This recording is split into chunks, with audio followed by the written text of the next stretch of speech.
Elle a beau être écrite par un maître du thriller, Harlan Coben, ne t'éloigne pas à un trou assez important dans l'intrigue. Ne t'éloigne pas s'est imposé dans le top 10 de Netflix dès sa mise en ligne. La série des Harlan Coben a su trouver son public, cependant il n'aura pas échappé aux fans qu'il figure quelques lacunes dans le scénario.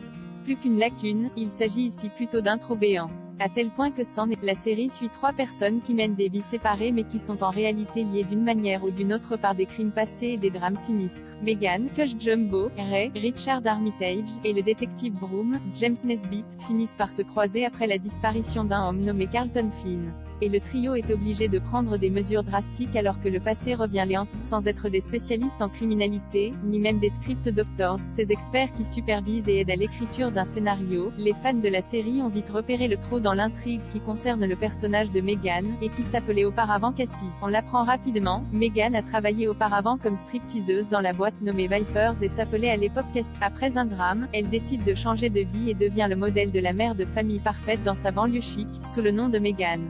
Cependant, comme certains fans l'ont souligné, il n'est pas surprenant que son ancienne vie la rattrape, puisqu'elle ne semble pas l'avoir laissée si loin derrière elle. Ma partie préférée de Croisillon et Ne t'éloigne pas c'est quand Megan est tellement choquée de voir que des gens de son passé l'ont trouvée avec sa nouvelle identité après avoir déménagé à 2 minutes du coin de la rue, écrit une twitto. Ok, mais le principal trou de l'intrigue dans Ne t'éloigne pas est que Cassie s'est enfuie pour commencer une nouvelle vie en tant que Megan, mais elle vit littéralement dans la même rue. Bien sûr Croisillon et Ne t'éloigne pas s'amuse une Cassie, Megan s'est elle-même éloignée. C'est comme si elle avait juste traversé le pont et changé la couleur de ses cheveux, souligne très justement cette dernière. En effet, Harlan Coben a peut-être suivi son titre, Ne t'éloigne pas, un peu trop à la lettre.